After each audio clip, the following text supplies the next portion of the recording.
네, 안녕하세요. 시작하면 될까요?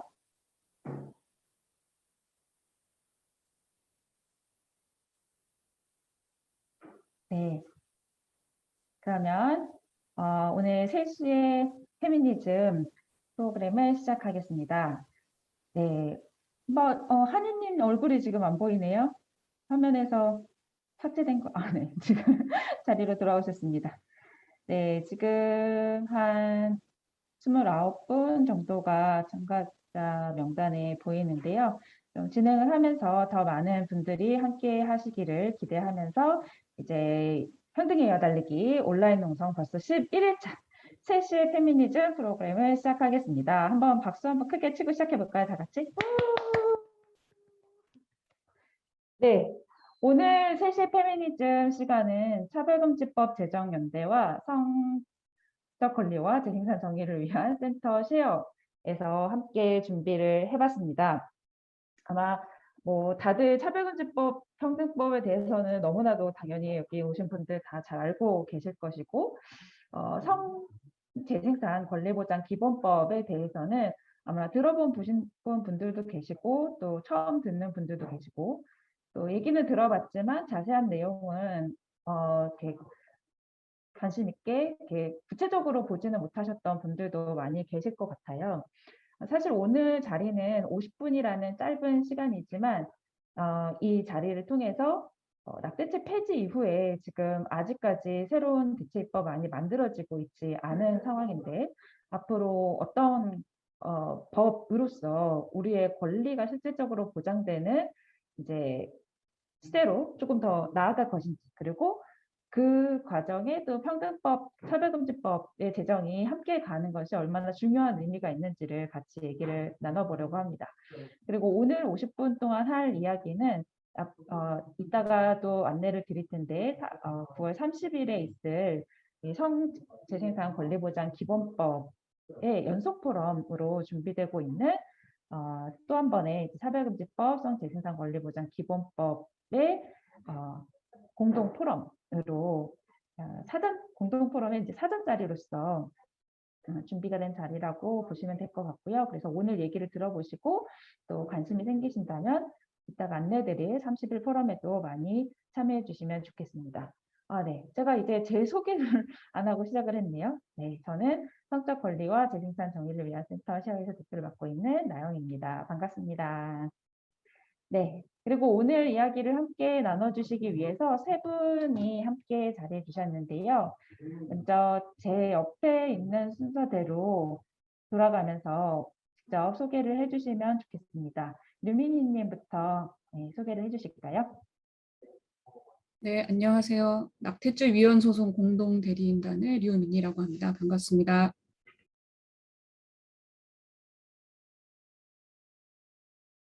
네, 한희님. 네, 안녕하세요. 차재현의 집행위원으로 있는 박한희입니다. 네, 다음은 은진님. 네, 안녕하세요. 쉐어의 기획운영위원으로 있는 이은진이라고 합니다. 네, 잘해주셔서 고맙습니다. 사실 다들 하고 계신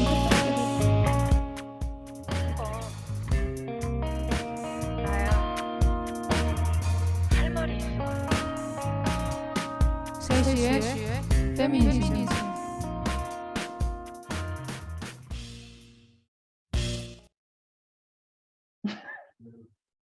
네. 네, 이렇게 또 노래로서, 음악으로서 팬분들을 환영해 주셨습니다. 감사드리고요. 사실 짧게 자기소개를 하셨는데 조금 더 길게 해주시기를 바랐지만 아무튼 이 세 분이 또 각자 하고 계신 활동들이 여러 가지가 있어서 오늘 이렇게 뭐 소개된 문구만으로는 좀 뭐 자소개를 담아낼 수는 없겠지만 오늘의 이야기에서 주로 나눠주실 이야기를 중심으로 이제 소개를 좀 맞춰봤어요.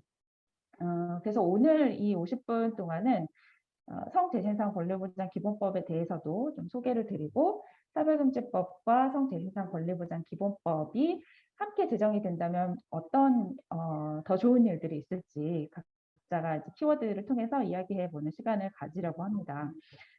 여러분께서도 이제 얘기를 들으시면서 좀 생각나는 것들, 또 이 두 개의 법이 함께 제정됐을 때 바랄 수 있는 어떤 모습, 이런 것들에 대한 키워드가 생각이 나신다면 채팅창으로 자유롭게 키워드나 뭐 관련한 의견, 또 가능한 상상, 이런 것들 자유롭게 나눠주시면 중간중간 소개해 드리도록 하겠습니다. 성재생산 권리보장 기본법은 이름에서도 기본법이라는 이름이 들어간 것처럼 이 포괄적 차별금지법이나 평등법의 역할과 마찬가지로 기본법으로서의 역할을 하는 법인데요. 기본법을 제정한다는 것은 기본적으로 개별적인 법률 차원에서가 아니라 우리 사회가 반드시 이것만은 법적으로 여러 정책적으로 반영을 해야 되고 국가와 사회가 이 정도는 적어도 해야 된다라는 원칙을 제시하는 법이라고 할 수 있죠. 그리고 그런 만큼 이것을 보장하기 위해서 국가와 사회가 어떤 책임을 져야 되는지, 그 책임과 역할에 대해서도 규정하게 되는 법이기도 합니다. 낙태죄 폐지 이후에 이제 새로운 법이 언제 만들어지느냐, 이런 질문들 굉장히 많이 하시고 올해 1년 내내 이제 그런 답답함 속에서 살아오기도 했는데, 사실상 현재 국회에 계류되어 있는 여러 이제 법안들, 그러니까 작년까지 제출되었던 형법 개정안이나 보자보건법, 의료법 등등의 이제 개정안은 낙태죄의 실효가 다 하기 전에 제시되었던 개정안이기 때문에 과거의 틀에 묶여 있는 법이라고 할 수 있어요. 그래서 이제는 우리가 그 정도 수준에서 더 논의를 맴돌 것이 아니라 실질적으로 우리 권리를 보장할 수 있는 시대로 좀 나아가 보자. 그리고 그것을 하기 위해서는 개별법 차원이 아니라 이렇게 원칙을 제시하고 국가의 책임과 방향을 제시하는 기본법이 필요하겠다라는 생각으로 이 법안을 제안하게 되었습니다. 지금 낙태죄 대리인단으로 참여하셨던 유민희 변호사님이 같이 참여를 하고 계신데요.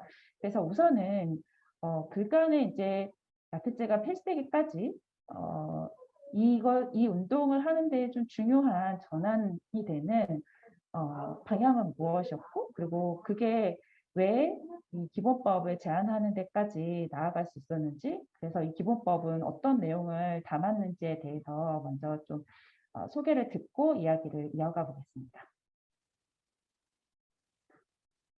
네, 오늘 주로 이야기하게 될 성과 재생산 권리 보장 법안을 성안하는데 직접적으로는 참여하지 않았던 대리인단 자격에서 말씀드리는 게 맞는지는 모르겠지만, 또 한편으로 대리인단이 하려고 했던 일들은 저희는 구시대를 닫으려고 했던 사람들이거든요. 그래서 구시대를 닫으려고 했던 사람들 입장에서 새 틀이 얼마나 중요했는지를 말씀드릴 수 있을 것 같아요.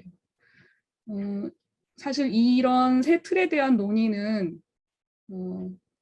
사실 보다 그 전으로 거슬러 가서 이제 낙태죄 폐지 운동 관련돼서는 뭐 형법 만들어졌을 때부터 이 조항이 사실 맞지 않는다는 논의는 많았고, 비범죄화가 되어야 된다, 혹은 좀 낮은 수준에서 개선이 되어야 된다, 이런 논의는 상당히 오랫동안 있었죠. 근데 뭐 여러 가지 이유로 이 논의가 더 이제 진전이 되지 않았는데, 어느 순간부터 비범죄화는 뭐 당연한 거고 권리 기반으로 새로운 틀이 필요하다는 문제의식이 자연스럽게 모아지기 시작했던 것 같아요.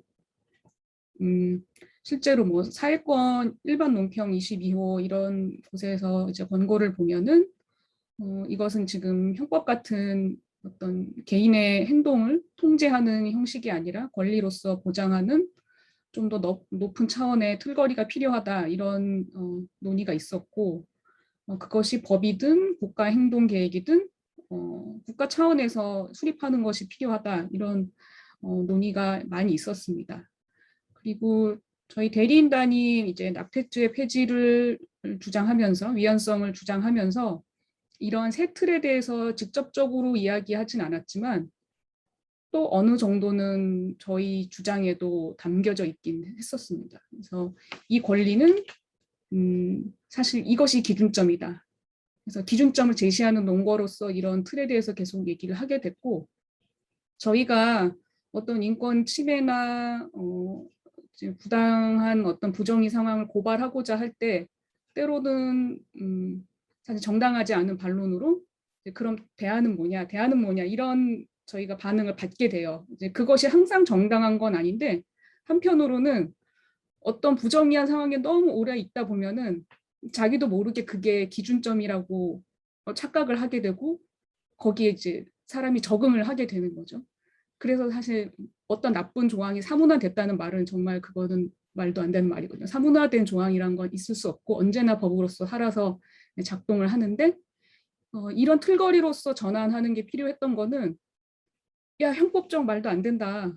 이게 기준이다. 왜 이걸 모르니 하면서 되게 덤덤하게 이렇게 딱 올바른 미래에서 제시할 수 있었던 그런 어떤 전환이었다는 게 가장 중요했던 것 같아요. 그래서 그동안 국가가 아주 제한적으로 일부 재생산 행위에만 지원을 했던 거, 뭐 난임 치료라든지 출산 장려라든지 보육 지원 이런 식으로 특정 재생산 행위에 유인을 부여하는 것은 뭐 권리 관점에서는 당연히 맞지 않고 사실 이 행위에 대해서도 별로 도움도 안 되는 일이다.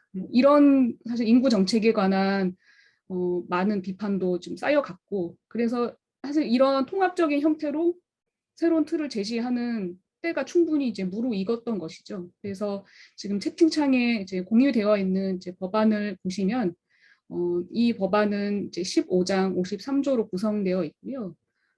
이 권리에 관해서 이것은 무슨 권리입니다라고 분명히 천명을 하는데 모든 사람들이 도달 가능한 가장 높은 수준의 성적 건강과 재생산 건강을 향유할 수 있도록 정확한 보건의료 정보와 최신의 보건의료 서비스의 접근을 보장하고 차별 없이 권리를 누릴 수 있도록 평등한 제도와 여건을 조성함으로써 개인의 성적 권리와 재생산 권리를 실현하는 것을 기본 이념으로 합니다. 완전히 판이 전환되는 것 같지 않습니까? 전에는 어떤 재생산 행위는 국가가 처벌하고 이런 행위만 인정하겠다는 거에서 완전히 판이 전환되는 그런 정말 눈이 뜨이는 말 같은 건데요. 그래서 그 이유는 이런 권리의 보호 보장 책임이 국가 지방자치단체에게 있다는 것을 분명히 합니다. 그냥 이 비용을 지불할 수 있는 운이 좋은 개인만 누릴 수 있는 권리가 아니라 모두가 향유해야 하는 권리라는 걸 분명히 하고 권리 내용을 설명을 하고 주요 지원 영역 그리고 이제 직장, 교육기관, 보호복지시설에서의 권리, 사용자 기관장들의 의무를 규정하는 거로 구성되어 있습니다. 그래서 이 법이 말하는 것은 이 법을 통해서 이날 새로운 권리가 창설됐다고 말하는 것이 아닙니다. 우리가 올바로 누려야 하는 헌법상 보장된 기본권으로서 자기결정권, 신체의 자유, 건강권 등에서 파생되는 우리의 재생산적 자율성이라든지 이걸 평등하게 향유할 권리를 이런 틀거리에서 보다 효율적으로 보장할 수 있다고 이야기하는 거고요. 사실 이러한 입장은 사실 차별금지법과 사실 상당히 비슷하죠. 저희가 어떤 법을 주장하고 어떤 법을 고대하는 입법운동을 한다고 해서 이 법이 없이는 지금 당장 국가의 책임이 존재하지 않는다고 말하는 게 아니고 지금 이 순간에도 우리 헌법상 기본권으로 존재하는데 이것을 제대로 보게 하는 틀거리를 제공한다는 것. 그리고 이 법이 생긴다는 것은 우리의 권리를 보장한다는 국가의 가장 확실한 의지 표현이기 때문에 지금 당장 만들어야 된다. 딴 생각하지 말고 지금 당장 만들어야 된다라고 주장을 하고 있는 것입니다.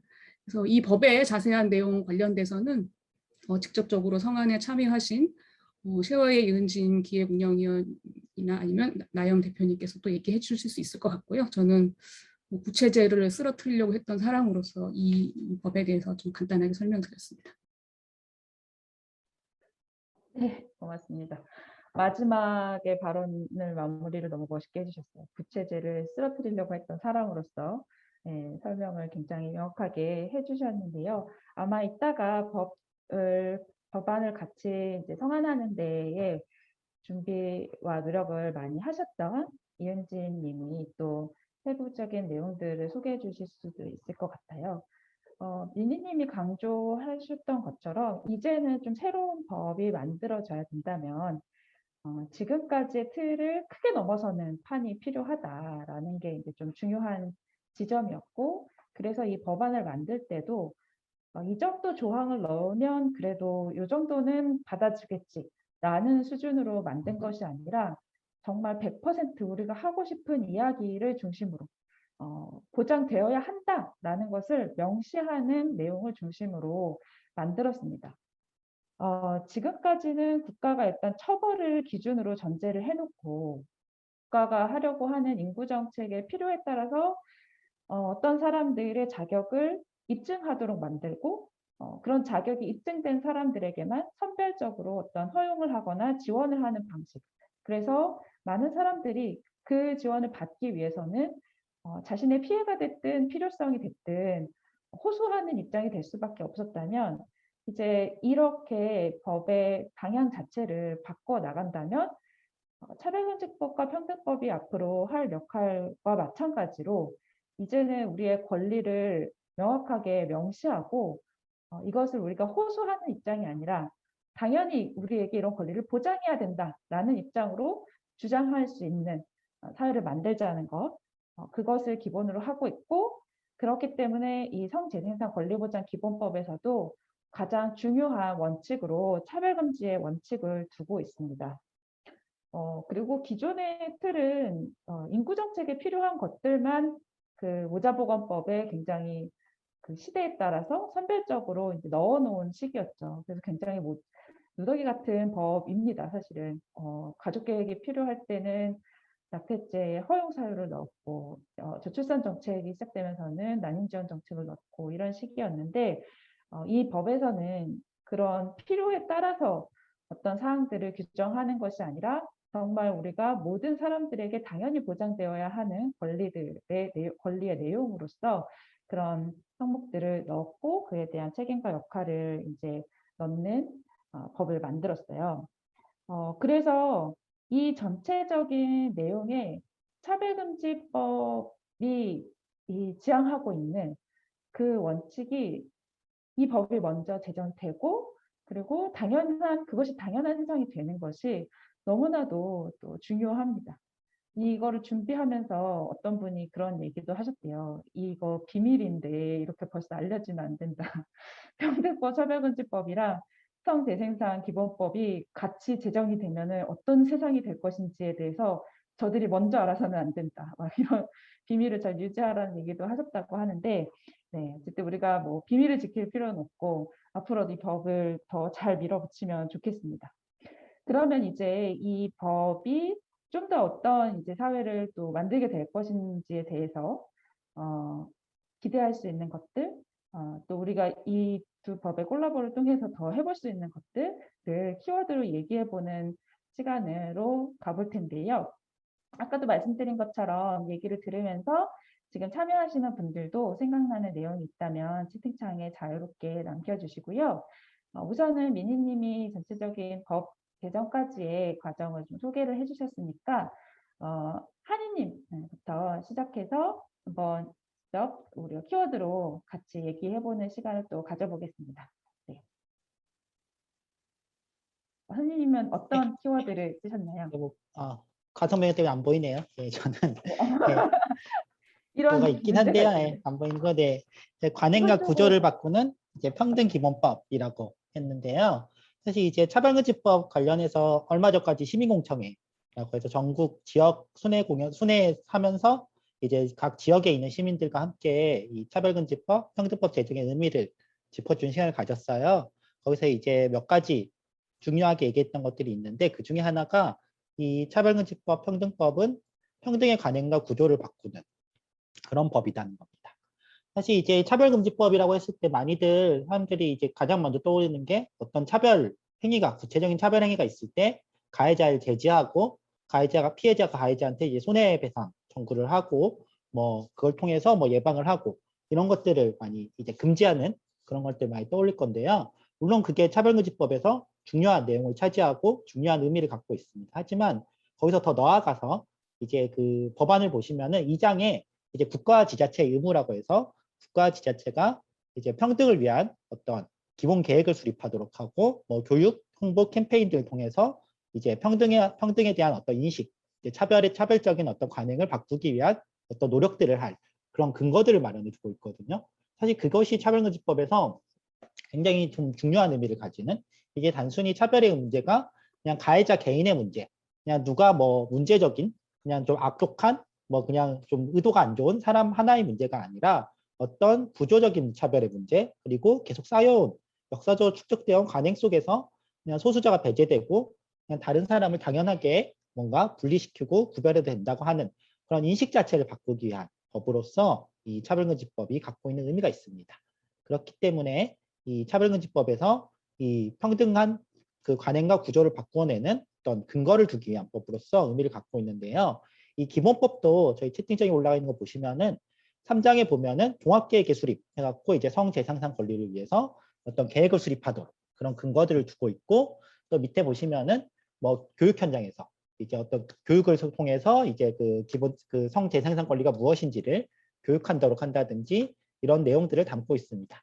이렇게 어떤 교육을 하고 계획을 수립하고 홍보를 하고 인식 전환을 하는 거, 이런 것들 자체가 아까 계속 앞에서 나왔던 단순히 이게 그냥 뭐 낙태를 그냥 허용하면 돼, 인공 임신 중절을 그냥 해도 돼, 그냥 뭐 병원을 그냥 가게 하면 돼, 뭐 병원비를 주면 돼, 이런 걸로 끝나는 게 아니라 우리가 얼마나 그동안 성과 재생산 권리가 어떤 특정 집단들한테 박탈되어 왔는지, 이것이 얼마나 부정의한 문제로서 다뤄졌던 문제인지를 보다 선명하게 드러내도록 하고, 더 이상 그런 어떤 시대로 돌아가지 않는 근본적인 어떤 변화를 만들어내는 그런 어떤 내용들을 담고 있다고 생각하는데요.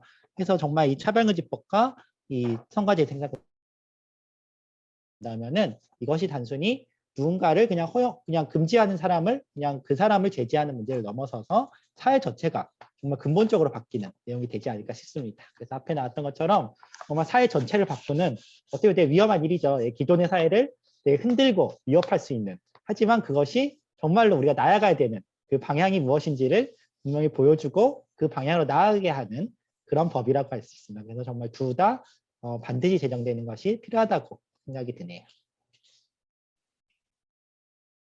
네, 한이님이 위험한 시도다라고 얘기를 하시니까 저는 너무나 설렙니다. 이게 두근두근 설레는 마음이 들고요. 이런 위험한 일을 해나간다는 게 정말 기쁘고요. 그 차별과 구조를 바꾸는 법이다라고 얘기를 하셨는데, 사실 지난주 금요일에 처음으로 의료인들이 모여서 안전한 임신 중지에 대한 워크숍을 최초로 했어요. 우리나라에서 최초로. 그러니까 지금까지는 의료인들의 발목을 잡았던 것, 그러니까 계속해서 낙태죄 폐지 이후에도 뭐 산부인과 의사회나 이런 데서 끊임없이 되게 하는 말이 우리가 다 책임을 져야 되는데 우리는 아직 그렇게 책임질 수 없다. 그런 의료인들에게 어떤 일이 생길지 우리가 두렵고 그것을 책임질 수 없다라는 얘기를 굉장히 많이 했거든요. 그러니까 심지어 정부 공청회나 이런 자문회의 같은 자리에 가서도 그런 얘기를 굉장히 자연스럽고 너무 당연하게 하는 걸 보면서 한편으로 굉장히 답답하기도 하고 속이 상하기도 했었는데요.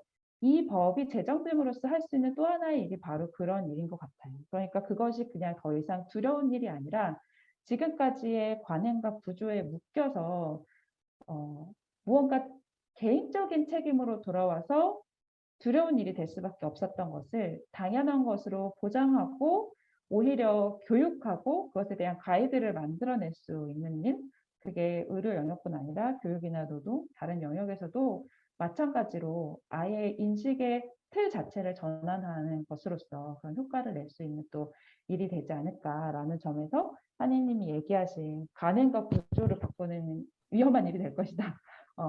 위험하면서 동시에 설레는 일이 될 수 있을 것 같습니다. 그러면 은지님 얘기 이제 들어볼까요?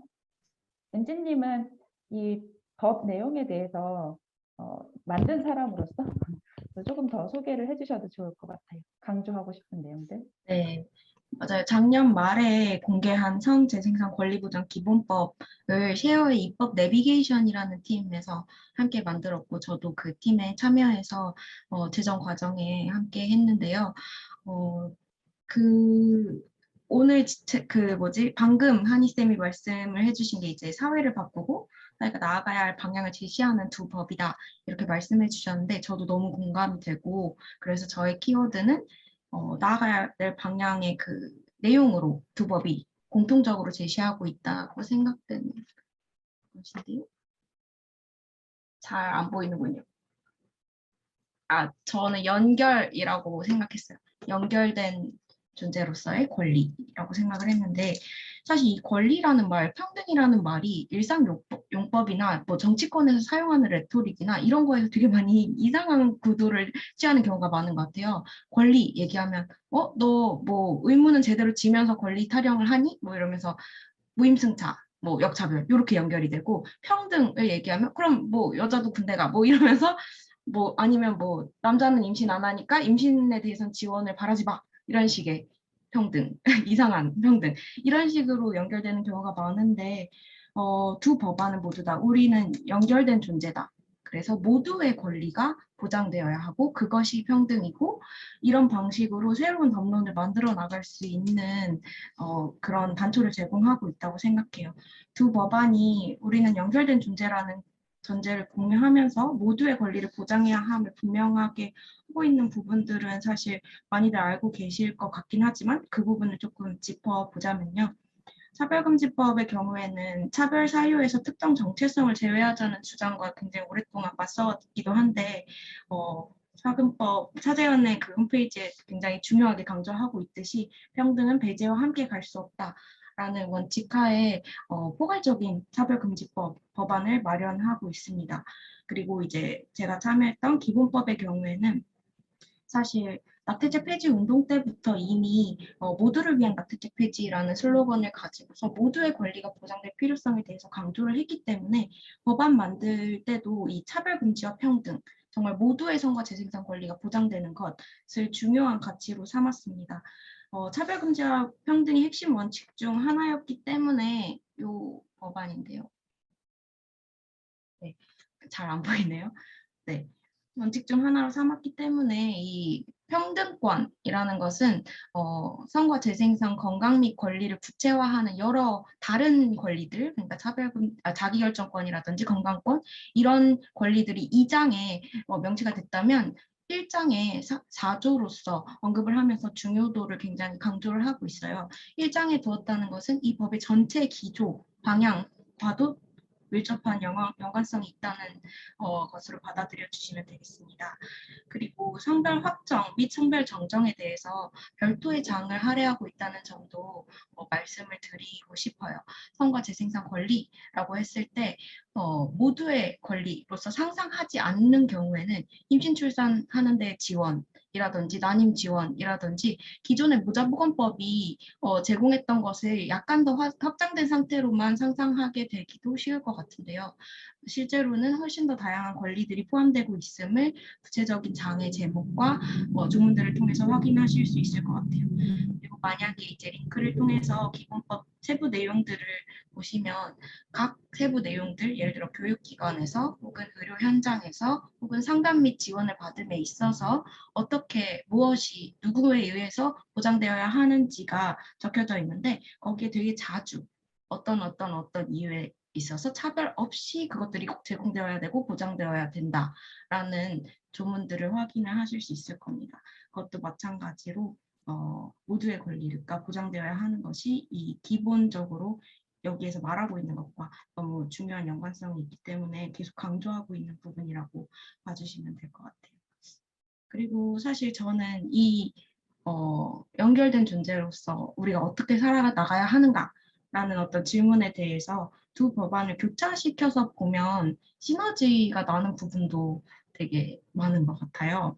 왜냐하면 차별금지법은 당연히 평등권, 평등이란 가치를 중심으로 펼쳐내고 있고 기본법은 성재생산이라는 주제를 가지고서 펼쳐내고 있기 때문에 초점이 살짝 다른데요. 요 다른 부분들을 같이 보면 이 권리라는 거, 그러니까 기본법이 말하는 이 권리라는 거, 차금법이 말하고 있는 이 평등이라는 게 얼마나 연결되어 있고 상호 한계가 없이 다른 한계를 말하는 게 얼마나 의미 없는 것인지 조금 더 두텁게 이해할 수 있기 때문입니다. 사실 성과 재생산의 경우에는 이것에 관한 국가의 정책이 성재생산해야 할 몸과 해선 안 되는 몸을 이렇게 딱 갈라놓고 해야 할 몸이라고 자기들이 이제 배정한 곳에는 뭐 나영 대표님 말씀하신 난임 지원을 포함해서 뭐 가임기 여성 지도라든지 뭐 고스펙 여성에게는 채용 불이익을 강한다든지 뭐 이런 많이들 분노하셨을 그런 방식으로 이렇게 윽박지르듯이 성과 재생산을 강요하고 반대로 해서는 안 되는 몸인 경우에는 임신 중지를 강요할 뿐 아니라 뭐 강제 단종 수술을 예전에 시킨다든지 시설화 그리고 뭐 존재 자체를 좀 범죄화한다든지 여러 가지 방식으로 어떻게든 하지 못하게 하려고 하는 이런 모습을 보이고 있어요. 이 구분 자체가 굉장한 차별이고 이 차별을 없애야 하고 그래야만 권리가 보장될 수 있다라는 점에서 평등과 권리는 정말 강하게 연결된 것이라는 게 드러나는 것 같습니다. 그래서 정말 저도 두 법 모두 제정되었으면 좋겠다는 생각을 가지게 되고요. 이따가 이제 나영 대표님이 좀 더 홍보를 해주시겠지만 9월 30일에 차재현과 시어가 공동 주최 포럼을 여는 곳에서는 좀 더 상세하게 이 두 법의 시너지라든지 연결이라든지 두 법이 모두 다 필요한 어떤 현장의 이야기들도 나눠볼 수 있을 것 같습니다. 네, 임진님이 법 내용에 대한 소개와 함께 연결이라는 키워드를 가지고 많이 얘기를 해주셨는데요. 얘기를 들으면서 생각해 보니까 저는 이제 이 법 안의 내용에 안에서도 권리 간의 연결도 굉장히 중요하고, 그러니까 이 법에서 제시하고 있는 뭐 상등권, 정보 접근권 이런 식의 어떤 노동에서의 권리 이런 것들이 또 다 연결되어서 서로에게 영향을 미치는 또 권리의 내용이기도 하고 내용상으로도 연결되는 내용이 굉장히 많이 있습니다. 뭐 특히 접근권 같은 경우에는 어떤 정보가 편견 없이 모든 사람들이 이해할 수 있는 언어와 방식으로 접근성이 보장되어야 된다라는 것을 이야기할 때 이것이 어떤 특정한 사람들에게만 해당되는 내용이 아니고 이주민에게, 청소년에게, 장애인에게 또 교육 수준이 다른 사람들에게, 지역이나 언어가 다른 사람들에게 굉장히 다양한 방식으로 적용될 수 있고 또 그 내용에 있어서도 편견 없는 내용들이 같이 마련되는 것, 이런 것들을 같이 보장하고 있다 하는 방향을 제시하고 있다고 생각할 때 굉장히 그런 부분에서도 서로의 권리들이 또 서로의 권리 보장을 위한 지향과 내용들이 그래서 더 이렇게 강하게 연결될 수 있다는 것을 좀 확인해 갈 수 있는 내용이 또 되기도 하는 것 같아요. 그리고 어떻게 보면 차별금지법이 제시하는 차별금지의 원칙을 큰 영역에서 구체적으로 제시하는 법이 이 기본법이 되지 않을까. 차별금지법이 어떻게 실현되어야 하냐라는 것을 얘기할 때 그 실현을 내 상을 보여줄 수 있는 법이 또 기본법이 될 수도 있을 것 같습니다. 그러면은 아까 미니님이 그 제정 과정에 대한 배경을 또 소개를 해주셨지만 이번에는 키워드를 가지고 한번 조금 더 강조하고 싶은 이야기를 나눠주시면 좋겠네요. 네. 두 분 얘기를 들으면서 어떻게 보면 생각이 더 좀 명확해졌는데 제가 적은 키워드는 입체성입니다. 두 분 말씀해 주신 것과 이제 계속 연결 지점이 있는데요. 저는 두 가지 지점에서 입체성을 생각해 봤는데 이제 권리의 입체성이라는 점이 하나고 두 번째는 존재들의 입체성이라는 건데요. 권리의 입체성은 방금 이제 나영 대표께서 말씀해 주신 것과 같습니다. 우리가 어떤 권리라고 할 때 때로는 너무 분절적으로 내가 이거를 행사할 자유가 여기 있고 또 다른 권리가 여기 있고 여기 있고 여기 있고 그렇게 칸막이가 있는 것처럼 오해할 때가 많은데 사실 저희의 권리라는 거는 다 상호적으로 연결되어 있고 분리되지 않고 하나만 증진해서 그것이 해결되지 않는 그런 입체적인 상황인데 성과 재생산 권리가 전형적으로 그런 상황이고요. 내가 성과 재생산 관련된 정보를 올바르게 알고 있어야 하고 그거를 실천할 수 있는 의료 서비스 접근권, 물리적인 접근권, 비용적인 접근권 그런 것들이 다 필요하고 그것을 국가나 다른 사람이 침해서는 안 되고 그리고 보다 그것이 평등하고 차별적으로 향유될 수 있도록 또 많은 것이 필요한 그런 저는 성과 재능상 권리 이야기하는 것을 정말 좋아하는 어떤 개인적 선호는 저희 권리의 어떤 자유권, 사회권, 평등권이 이렇게 분리된 지점이 아니라는 걸 설명하는 가장 좋은 어떤 모델이기도 하거든요. 그래서 그런 권리의 입체성도 보여주고 이것이 내가 살고 있는 집에서도 중요하고 직장에서도 중요하고 내가 가는 병원에서도 중요하고 다 연결되어 있다는 지점에 차원에서 권리의 입체성을 생각을 해봤고요. 이제 두 번째는 존재들의 입체성이라고 말씀을 드렸는데 이것도 사실 차별금지법과도 상당히 비슷합니다. 저희가 또 어떤 권리라고 할 때 또 전형적으로 상상이 되는 권리 주체가 있을 때가 있어요. 어떤 전형적인 상황. 근데 이런 서사들이 사실 많은 대중들이 이런 이야기를 어려워할 수도 있기 때문에 그 권리를 직관적으로 이해하는 데는 분명히 장점이 있지만 장기적으로 보면은 오히려 더 우리 서사를 되게 얇게 만들고 특정한 규범을 만드는 그런 또 함정도 있는데 저희가 차별금지법과 지금 성과 재능상 권리기본법에서 5조에서 평등과 차별금지를 이야기하면서 가장 침해받는 사람들 그리고 이 권리의 담지자라고 전형적으로 여겨지지 않았던 사람들을 더 생각하면서 다양한 서사를 발굴할 수가 있다는 점 이런 것들이 또 이 법들을 이야기하는 또 중요한 의미인 것 같고요. 저도 이제 이 법과 원칙들을 설명하면서 다양한 현장에 가게 되는데 되게 생각지도 못했던 그런 이야기도 만나게 되고 그런 분들도 만나게 됩니다. 그래서 뭐 입법 운동이란 것은 이제 여러 목표가 있지만 저희가 이 법안을 들고 원칙을 들고 많은 분들을 만나면서 이것이 당신 권리가 맞습니다. 이 이하로는 절대 타협하지 마세요. 이게 정상적인 상황이라고 생각하셔서는 안 됩니다. 이것이 우리의 온당한 권리입니다. 이렇게 우리 상황을 인지하고 내 권리를 이해하는 또 좋은 틀이기도 하거든요. 법안이란 것은 그냥 그 어려운 추상적인 언어가 다가 아니라 내 권리를 이해하는 정말 좋은 틀이기 때문에 이렇게 두 법을 한 자리에서 이야기할 수 있는 것이 정말 저는 의미 있다고 생각하고 뭐 그렇게 생각하실 수 있을 것 같아요. 지금 법 하나도 힘든데요. 두 개는 어떻게 되냐. 지금 말이 되는 소리가 되냐. 그럴 수도 있는데 그 많은 입법 운동사를 보면은 한 법에 대한 어떤 기본 개념 이해를 하고 나면 그게 대중이 설득이 되고 또 정부가 그걸 이해하고 나면은 그것과 연결되는 다음 거는 더 쉬워집니다. 그래서 되게 연줄 법들이라든지 기본 계획이라든지 그런 것들이 통과되고 채택되는 경우가 많아요. 왜냐하면 이 얘기에 내가 동의를 했는데 이해를 했는데 이거는 말도 안 된다라고 갈 수는 없거든요. 지금 이 기본 원칙 자체가.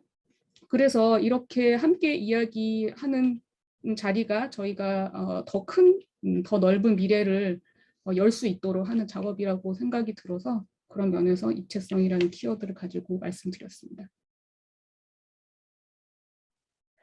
네, 세 분이 하신 주옥 같은 이야기들을 꼭 기록해 놨다가 여기저기서 많이 써먹어야겠습니다. 결국은 세 분의 이야기가 쭉 관통하는 부분이 있는 것 같아요.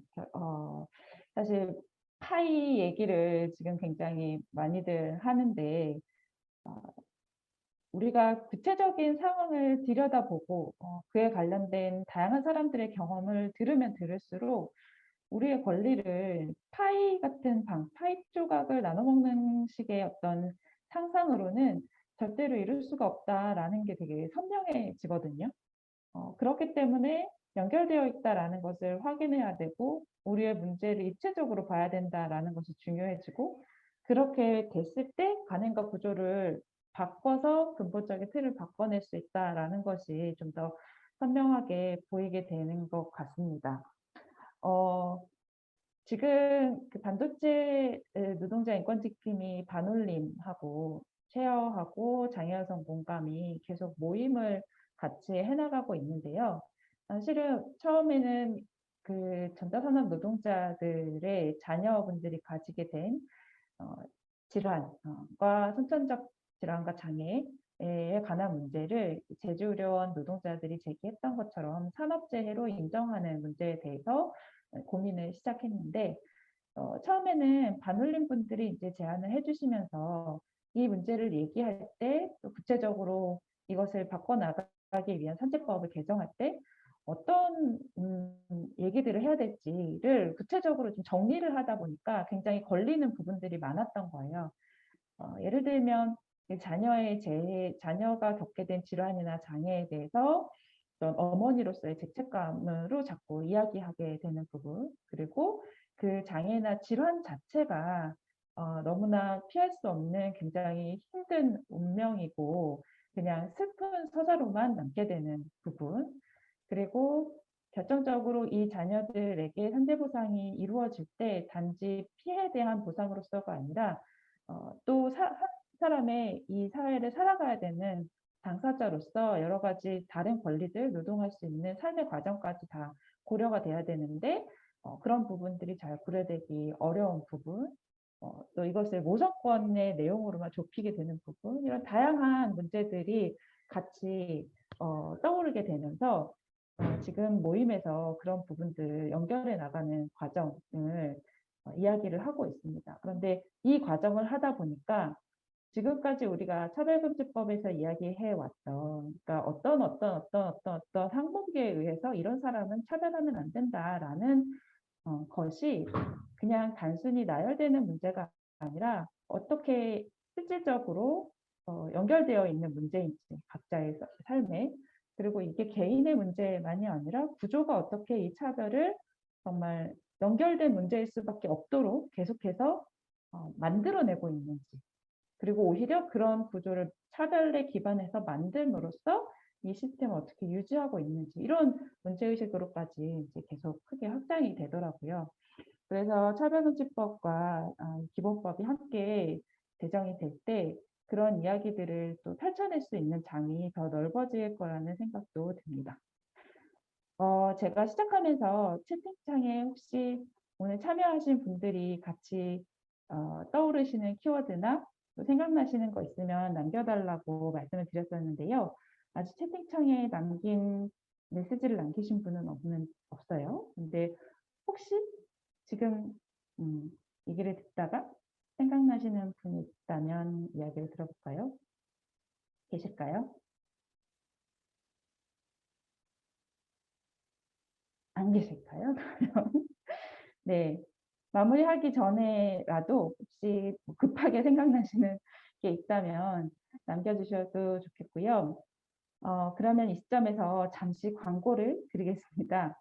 네, 제가 그 기술팀에 미리 요청을 좀 드렸는데요. 잠깐 화면을 띄워주시겠어요? 네, 바로 이것입니다. 저희가 오늘 나눴던 이야기를 좀 더 구체적인 쟁점들을 가지고 이야기를 해보는 자리로 9월 30일 저녁 7시에 차별금지법 성재생산 권리보장 기본법 크로스라는 연속 포럼을 진행할 예정이고요. 이 자리는 차별금지법에 대한 소개, 그다음에 기본법에 대한 소개를 하고 또 정혜질 님과 안영신 님과 김세론 님이 또 같이 패널로 참여하셔서 각 영역에서의 또 중요한 고민들을 같이 나눠주실 예정이에요. 그리고 쉐어와 차지연 유튜브로 같이 중계될 예정입니다. 오늘 얘기를 들어보시고 좀 더 궁금한 내용, 같이 얘기해보고 싶은 내용이 있으시다면 꼭 잊지 마시고 30일 7시에 있을 이 포럼에 많이 참여해 주시고 주변의 다른 분들께도 많이 소개해 주시면 좋겠습니다. 네. 그리고 아마 뭐 뉴스를 통해서 좀 보신 분들도 계시겠지만 쉐어가 이제 작년에 이 기본법을 소개하고 나서 뭐 여기저기서 좀 관심을 가지고 이런 비슷한 법을 만들어 볼까 하는 움직임들이 있어요. 뉴스에서 보신 분 계시겠지만 이재명 지금 경기도지사 같은 경우에도 자기가 뭐 여성 정책 발표하면서 성재생산 건강권 기본법 같은 거를 뭐 만들겠다 이런 얘기도 하고 그러고 있는데 사실은 그 내용이 지금 저희가 만들었던 이 기본법 안에 많이 못 미치는 내용일 것이라고 당연히 예상이 됩니다. 그리고 법의 이름도 권리보장기본법이 아니라 건강권에 관한 기본법이라고 되어 있는 것으로 볼 때 어떤 건강권에 수용될 수 있는 내용 정도만 담은 방식으로 또 나오지 않을까 이런 우려도 되는데요. 사실은 그뿐 아니라 앞으로 이제 이 법의 어떤 비슷한 형태로 제한되는 법들이 또 나올 수도 있어요.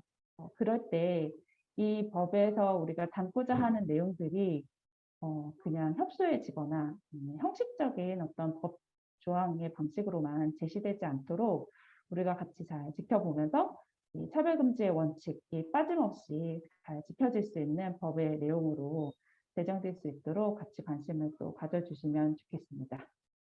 네, 그러면 어느새 사실 8분이 되었는데요. 같이 마무리를 해볼까요?